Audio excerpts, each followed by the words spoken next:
टेकी पवन academy को subscribe करने के लिए ये बटन दबाएं।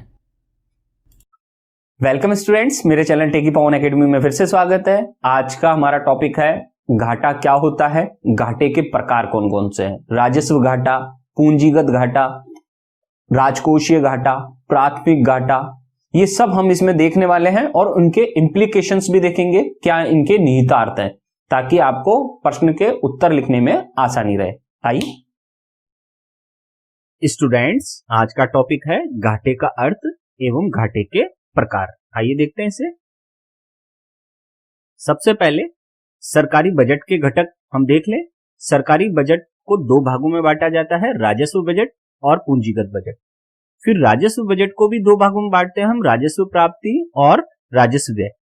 ऐसे ही पूंजीगत बजट को भी दो भागों में बांटा जाता है, पूंजीगत प्राप्ति और पूंजीगत व्यय। इसके बारे में आपको अधिक जानकारी की आवश्यकता हो तो आप मेरे इससे पहले की वीडियो देखें, उसमें आपको ये डिटेल में मिल जाएगा। आगे बढ़ते हैं। अब हम देखते हैं घाटे का अर्थ। कोई भी घाटा तब होता है जब व्यय आय से अधिक होता है। सिंपल सी बात, घाटा क्या होता है? व्यय ग्रेटर देन आय। हम भी जानते हैं हमारे को घाटा कई बार होता है। आपने सुना होगा इस व्यक्ति को घाटा हो गया, मुझे घाटा हो गया, किसी को भी घाटा हो तो वो सिंपल सा लॉजिक यही होता है कि आपकी आय कम है। किससे? व्यय से। अर्थात व्यय ज्यादा हो रहा है आपका और आय क्या है आपकी? कम। मान लीजिए मेरा खर्चा तो वो 100 रुपए का, ठीक है, और मेरी आय है मात्र 60 रुपए, तो मुझे कितना हुआ अपने बिजनेस में घाटा? 40 रुपए का घाटा हो गया। तो ऐसे ही सरकार का भी घाटा होता है। तो कोई भी घाटे का सूत्र क्या होगा? सिंपल सा, कि जब व्यय ग्रेटर देन आय हो तो उसे हम घाटा कहते हैं। अब आगे बढ़ते हैं। अब देखते हैं हम संतुलित बजट क्या होता है। पहले बैलेंस्ड बजट। जब सरकार का कुल व्यय उसकी कुल आय के समान होता है तो उसे हम संतुलित बजट कहते हैं। और संतुलित बजट की स्थिति में बजट व्यय बराबर क्या होता है? बजट प्राप्तियां। इसे ही हम संतुलित बजट कहते हैं। जब सरकार का बजट व्यय और बजट प्राप्तियां दोनों बराबर हों तो ऐसी स्थिति को हम संतुलित बजट के नाम से जानते हैं। ऐसे ही अतिरेक बजट क्या होता है? इसे हम सरप्लस बजट कहते हैं इंग्लिश में। अतिरेक बजट का अर्थ है जब सरकार का कुल व्यय उसकी कुल आय से कम हो, यानी कि व्यय तो क्या है? कम है, और आय क्या है? ज्यादा। तो इसे हम क्या कहेंगे? अतिरेक बजट।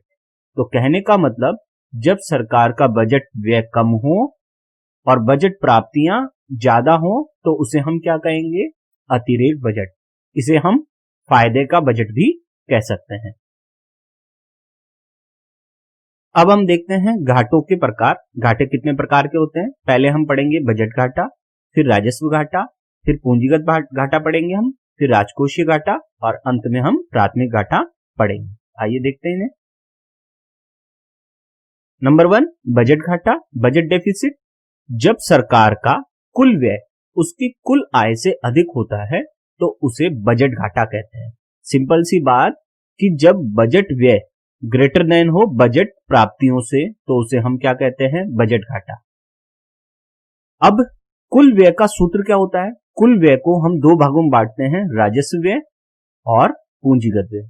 तो यदि हमें कुल व्यय निकालना हो सरकार का तो हम क्या करेंगे? राजस्व व्यय प्लस पूंजीगत व्यय कर देंगे तो हमारे पास कुल व्यय आ जाता है।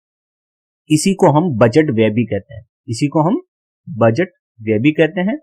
और कुल प्राप्तियों का सूत्र क्या होता है? राजस्व प्राप्ति प्लस पूंजीगत प्राप्ति। अगर दोनों को जोड़ दिया जाए तो हमारे पास ये कुल प्राप्तियां आ जाती हैं, और कुल प्राप्ति को ही बजट प्राप्तियां भी कहते हैं।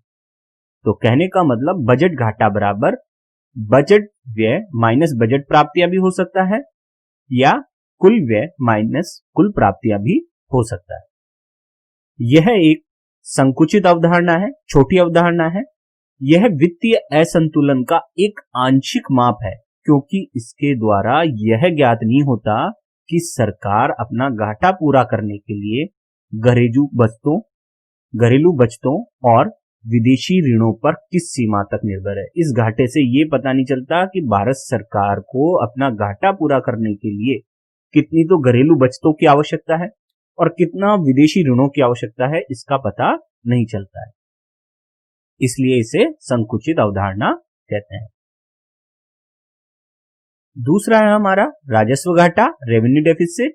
जब सरकार का राजस्व उसकी राजस्व आय से अधिक होता है तो उसे हम क्या कहते हैं, राजस्व घाटा। अर्थात राजस्व व्यय ग्रेटर देन जब राजस्व प्राप्तियां हो तो हमारे को क्या प्राप्त होता है, राजस्व घाटा। तो राजस्व घाटे का सूत्र क्या बन जाएगा, राजस्व घाटे का सूत्र अगर हम निकालना चाहें कि राजस्व घाटा बराबर होगा राजस्व व्यय माइनस राजस्व प्राप्ति।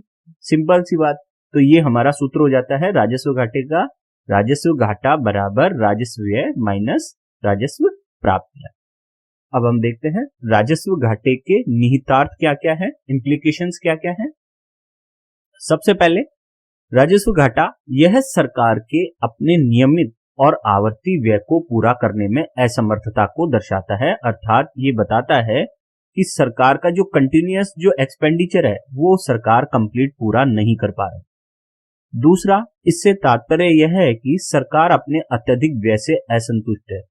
कहने का मतलब राजस्व घाटा हो रहा है, इसका मतलब है सरकार बहुत ज्यादा व्यय कर रही है अपने आवश्यकताओं पर। तीसरा, सरकार इस घाटे को पूरा करने के लिए जनता से, आरबीआई से या विश्व से उधार लेती है, जो भविष्य की देनदारियों को बढ़ाता है। अर्थात वापस ऋण जो लिया जाता है उसे चुकाना पड़ेगा, इसे देनदारी कहते हैं। चौथा, सरकार को कल्याण पर अपने खर्च को कम करना होगा। क्यों? क्योंकि सरकारी व्यय बहुत ज्यादा हो रहा है, राजस्व व्यय, तो सरकार को अपने कल्याण पर मजबूरी में खर्च को कम करना पड़ेगा क्योंकि ये घाटा बढ़ता ही जा रहा है। पांचवा, सरकार विनिवेश के लिए मजबूर हो सकती है। अर्थात विनिवेश का अर्थ क्या होता है, जब सरकारी कंपनियों को निजी क्षेत्र को सौंपा जाता है, सरकार अपनी हिस्सेदारी घटाती है अपनी कंपनियों में, तो उसे हम विनिवेश की नीति कहते हैं। तो सरकार को विनिवेश के लिए मजबूर होना पड़ सकता है, अर्थात सरकारी कंपनियों को बेचना पड़ सकता है, आंशिक रूप से या पूर्ण रूप से। अब आगे देखते हैं हम। अब हम देखते हैं पूंजीगत घाटा क्या होता है, कैपिटल डेफिसिट। जब सरकार का पूंजीगत व्यय उसकी पूंजीगत आय से अधिक होता है तो उसे पूंजीगत घाटा कहते हैं। अर्थात जब पूंजीगत व्यय ग्रेटर देन पूंजीगत प्राप्तियां हो तो इस घाटे को पूरा करने के लिए सरकार विनिवेश कर सकती है। तो पूंजीगत घाटे का सूत्र क्या हुआ, पूंजीगत घाटे का हमारा सूत्र हुआ, देखिए, पूंजीगत घाटा बराबर पूंजीगत व्यय माइनस पूंजीगत प्राप्तियां। ये है हमारा पूंजीगत घाटे का सूत्र। जबकि राजस्व घाटे का हमारा सूत्र क्या था, राजस्व घाटा बराबर था राजस्व व्यय माइनस राजस्व प्राप्ति। ये हमारा राजस्व घाटे का सूत्र था।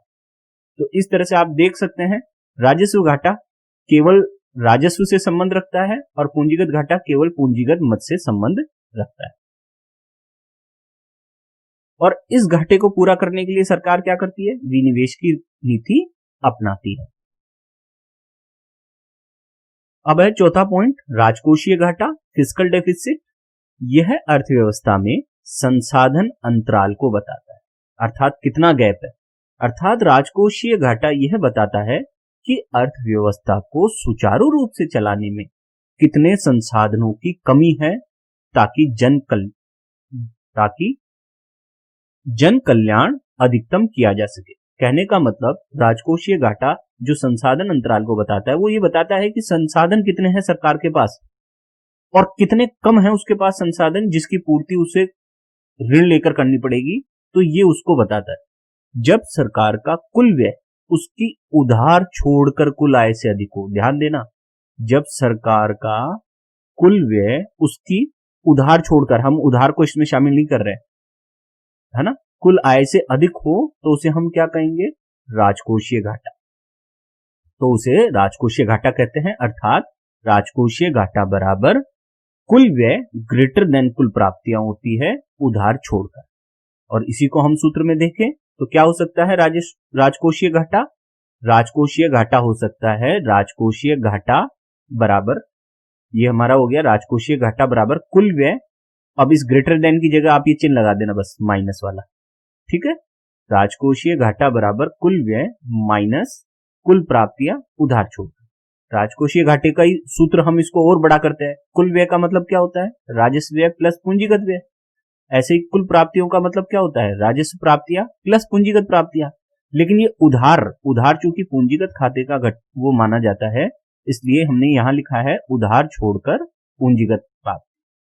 तो ये टोटल बन गया राजकोषीय घाटा बराबर राजस्व व्यय प्लस पूंजीगत व्यय, फिर कोष्टक लगाया है हमने माइनस, ये कोष्टक के अंदर राजस्व प्राप्तियां प्लस उधार छोड़कर पूंजीगत प्राप्तियां। तो इस तरह से राजकोषीय घाटा प्राप्त होता है।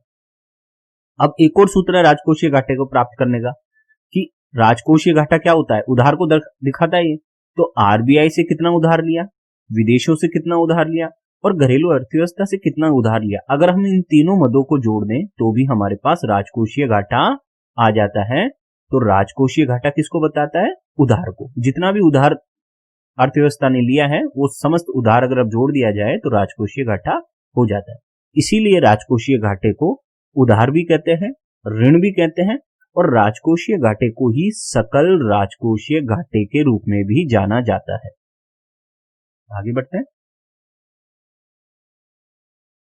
अब देखते हैं राजकोषीय घाटे के निहितार्थ इंप्लीकेशंस। पहला, यह ऋण जाल की ओर संकेत करता है। ऋण जाल की ओर संकेत करता है मतलब कि सरकार के ऊपर बहुत ज्यादा उधार बढ़ता जा रहा है। जितना ज्यादा राजकोषीय घाटा होगा सरकार के ऊपर उतना ही ज्यादा उधार होगा और जितना ज्यादा उधार होगा सरकार को उतना ही ज्यादा ब्याज चुकाना पड़ेगा। तो ये ऋण जाल में फंसने का संकेत दिखाता है। नंबर 2, यह विदेशी निर्भरता को भी बढ़ाता है क्योंकि उस घाटे की पूर्ति के लिए क्या किया जाता है? विदेशों से उधार लेते हैं, तो विदेशी निर्भरता को बढ़ाता है।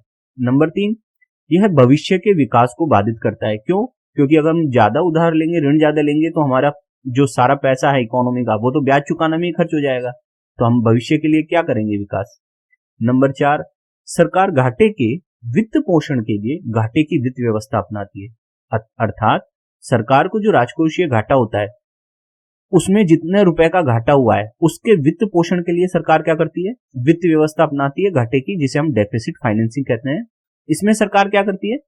जब सरकार बजट में होने वाले घाटे की पूर्ति के लिए वित्त की व्यवस्था करती है तो उसे घाटे की वित्त व्यवस्था कहते हैं। घाटे की वित्त व्यवस्था क्या होता है? जब सरकार को घाटा होता है और उस घाटे में जितना उसको नुकसान हो रहा है, जितना घाटा हो रहा है, उसकी पूर्ति के लिए जो वो पैसे की व्यवस्था करती है उसे ही हम घाटे की वित्त व्यवस्था कहते हैं। इसके अंतर्गत निम्न उपाय अपनाए जा सकते हैं। अर्थात उस घाटे को पूरा कैसे किया जाएगा? या तो सरकार नई मुद्रा छापती है या सरकार ऋण ले लेती है और दोनों ही कारणों से क्या होगा? परिणाम स्वरूप मुद्रास्फीति बढ़ जाती है क्योंकि मुद्रा की मात्रा बढ़ जाएगी मार्केट में और प्रोडक्शन कम रहेगा तो क्या होगा? कीमतें बढ़ेंगी और मुद्रास्फीति बढ़ जाती है। आगे बढ़ते हैं। अब देखिए प्राथमिक घाटा है हमारा प्राइमरी डेफिसिट। प्राथमिक घाटा चालू वर्ष के व्यय तथा चालू वर्ष की प्राप्तियों के कारण सरकार की उधार संबंधी आवश्यकता को बताता है। ये प्राथमिक घाटा जो है ये चालू वर्ष का व्यय है और चालू वर्ष की ही प्राप्तियों को उसको बता रहा है कि कितना उधार चाहिए अर्थव्यवस्था को, उसकी आवश्यकता को बताता है। और इसमें ब्याज का भुगतान शामिल नहीं होता है, इसमें हम ब्याज का भुगतान शामिल नहीं करते हैं। यही इसकी खास बात है कि प्राथमिक घाटा केवल क्या बताता है?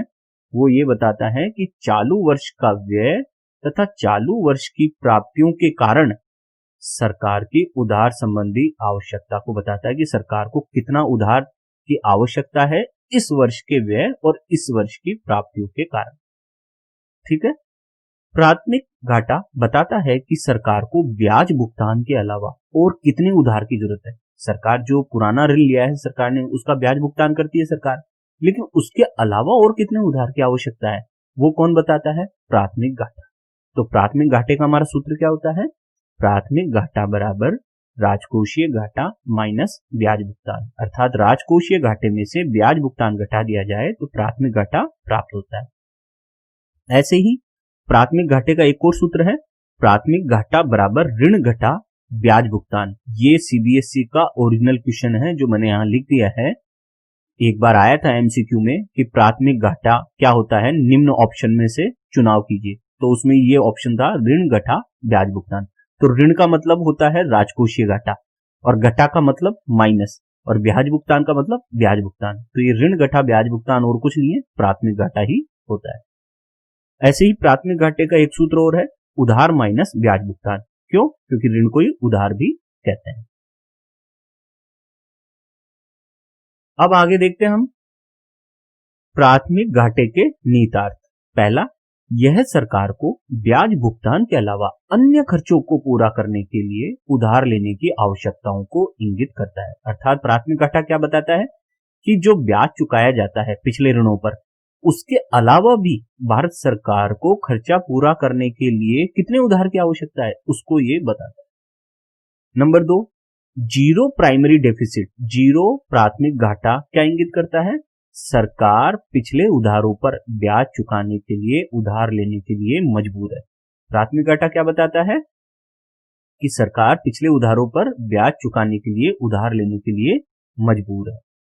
नंबर 3, अगर ऋण और ब्याज भुगतान दोनों बराबर हो, किसी परिस्थिति में ऋण और ब्याज भुगतान दोनों बराबर हो जाए, जैसे मान लीजिए भारत सरकार 100 रुपए का ही ऋण लेती है और 100 रुपए ही ब्याज भुगतान करती है, तो इसका मतलब क्या होगा? प्राथमिक घाटा शून्य हो जाएगा, क्योंकि प्राथमिक घाटे का सूत्र क्या होता है? उधार माइनस ब्याज भुगतान। प्राथमिक घाटे का हमारा जो सूत्र है वो क्या होता है? उधार माइनस ब्याज भुगतान। तो मान लीजिए कि उधार है 100 रुपए का और ब्याज भुगतान भी है 100 रुपए का, तो प्राथमिक घाटा क्या हो जाएगा? 0। इसका मतलब क्या हुआ कि हमने जितना उधार रुपया लिया है वो सारा का सारा हमने केवल ब्याज चुकाने में खर्च कर दिया है। ठीक। नंबर 4, प्राथमिक घाटा अगर शून्य हो तो इसका मतलब यह है कि सरकार को पुराने ऋण पर ब्याज चुकाने के लिए ही राजकोषीय घाटे के रूप में उधार लेना पड़ रहा है। अर्थात राजकोषीय घाटा जो कि उधार को बताता है, वो क्यों लिया जा रहा है? वो उधार वो इसलिए लिया जा रहा है ताकि सरकार को पुराने ऋण पर ब्याज चुकाया जा सके। कब? जब प्राथमिक घाटा शून्य हो, उस स्थिति में। प्राइमरी डेफिसिट का मतलब यह हुआ कि सरकार को ब्याज के भुगतान को हटाकर खर्चों को पूरा करने के लिए कितने उधार की जरूरत। तो ये होता है हमारा कंप्लीट प्राथमिक घाटा। अब हम देखते हैं budget receipts and expenditures of the central government. ये आइटम्स है, ये परसेंटेज है। मैंने ये तालिका पहले भी दिखाई थी और अब मैं इसको पूरे डिटेल में बताने वाला हूं। ठीक है, ये हमारा राजस्व प्राप्तियां हैं जो हमने कैसे ज्ञात की है? A प्लस B, कर राजस्व और गैर कर राजस्व को जोड़ा तो राजस्व प्राप्ति आ गई है। तो ये परसेंटेज में है जीडीपी के, 9% राजस्व प्राप्तियां हैं हमारे पास। और राजस्व खर्च के कितना है हमारे पास? ब्याज अदायगी और प्रमुख उपदान, इन दोनों को जोड़ दिया तो 10.9 हमारे पास क्या आ गई? परसेंटेज ऑफ जीडीपी राजस्व खर्च के रूप में। ऐसे ही हमारे पास राजस्व घाटा कितना हुआ? राजस्व घाटा निकालने के लिए हम क्या करेंगे? 2 - 1, यानी कि राजस्व खर्च में से राजस्व प्राप्तियां घटा दो। 10.9 में से 9.0 घटाओ तो कितना आ जाएगा? राजस्व घाटा 1.9 आ गया है हमारे पास। ठीक है, कैसे किया हमने मैं आपको बता दूं। ये देखिए राजस्व घाटा हमारा जो है वो इस तरह से होगा। राजस्व घाटा निकालने के लिए हमने क्या किया? नंबर सेकंड मध्य, सेकंड का कितना है आंसर? 10.9, तो ये 10.9 माइनस नंबर 1 राजस्व प्राप्तियां कितनी है? 9, तो 10.9 में से 9 गए तो कितना बचा? 1.9। इस तरीके से ये आंसर हमारे पास आया है राजस्व घाटे का। अब यहां पूंजीगत प्राप्ति दी हुई है। पूंजीगत प्राप्ति कितनी है? 3.7। ऋण की वसूली और सरकारी कंपनियों का विनिवेश और ऋण एवं अन्य दायित्व, इन 3 मदों को जोड़कर A, B, C तीनों को जोड़कर हमने क्या निकाला है? पूंजीगत प्राप्ति, जो कि कितनी होती है? 3.7। इन तीनों को, किसको? 1, 2, 3, 3.2 प्लस 0.4 और प्लस 0.1 को जोड़ा तो हमारे पास आ गया 3.7, ये पूंजीगत प्राप्ति। ठीक है, और पूंजीगत व्यय है हमारे पास 1.8। तो अब हम टोटल एक्सपेंडिचर निकाल रहे हैं। टोटल एक्सपेंडिचर क्या होगा?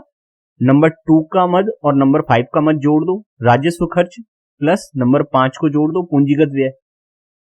कुल व्यय क्या होता है हमारा? राजस्व व्यय प्लस पूंजीगत व्यय। इसी को हम क्या कहते हैं? पूंजीगत व्यय। इन दोनों को जोड़ दिया जाएगा तो हमारे पास क्या आ जाएगा? कुल व्यय। तो राजस्व व्यय कितना दिया हुआ है? देखिए राजस्व व्यय हमारे पास दिया हुआ है 10.9, ये रहा राजस्व खर्च। और पूंजीगत व्यय कितना दिया हुआ है? ये रहा 1.8। तो 10.9 प्लस 1.8 किया तो हमारे पास आ गया कितना, 10.9 में 1.8 जोड़ा तो 12.7 आ गया आंसर। इस तरीके से हमारे पास ये आ जाता है। फिर आता है राजकोषीय घाटा। तो राजकोषीय घाटा निकालने के दो सूत्र हो सकते हैं, या तो पॉइंट नंबर 6 -1 -4a -4b कर लो, या 3 + 5 -4a -4b कर लो, तो राजकोषीय घाटा आ जाएगा। ठीक है, तो ये राजकोषीय घाटा हमारा 3.2 आया है। ये आप खुद करके देखना, मैंने आपको सूत्र अभी अभी बताए हैं। इस प्रश्न को आप खुद करके देखें कि राजकोषीय घाटा सर के पास 3.2 कैसे आया है। और ऐसे ही प्राथमिक घाटा कैसे निकालेंगे हम, राजकोषीय घाटा माइनस ब्याज भुगतान। तो राजकोषीय घाटा कितना है 3.2 और ब्याज भुगतान कितना है हमारे पास, देखो नंबर 2a, कहां है 2a, ये रहा 2a, तो ब्याज अदायगी है 3.1, तो ये हमने 3.1 यहां लिखा। तो हमारे पास आंसर कितना आया, 3.2 में से 3.1 गया तो 0.1। तो इस प्रकार से प्राथमिक घाटा हमें प्राप्त होता है। उम्मीद है आपको ये पूरी टेबल समझ में आई होगी, किस प्रकार से घाटे निकाले जाते हैं। आप पूंजीगत घाटा भी निकाल सकते हैं। यहाँ पे राजस्व घाटा मैंने दिखाई दिया था यहाँ निकाल के। यहाँ पूंजीगत घाटे का सूत्र भी प्रयोग कर सकते हैं, पूंजीगत व्यय माइनस पूंजीगत प्राप्तियां करेंगे तो आपके पास पूंजीगत घाटा भी आ जाएगा। और फिर हमने कुल व्यय ये निकाला हमने कि कुल व्यय कितना होता है, राजकोषीय घाटा कितना होता है, हमने ये सब निकाल लिया है। तो आप इस चीज को देख सकते हैं, हमने ये सारे घाटे कर लिए हैं, उनके इम्प्लीकेशंस भी कर लिए हैं। बड़ा ही आसान टॉपिक था, लेकिन कई बार हमें क्लिक नहीं होता है तो उसकी वजह से हमें परेशानी होती है। उम्मीद है आज आपको ये पूरा टॉपिक क्लियर हो गया होगा। घाटे का अर्थ एवं घाटे के प्रकार आपको अच्छा लगा होगा। चैनल को सब्सक्राइब करते रहें। बहुत बहुत धन्यवाद।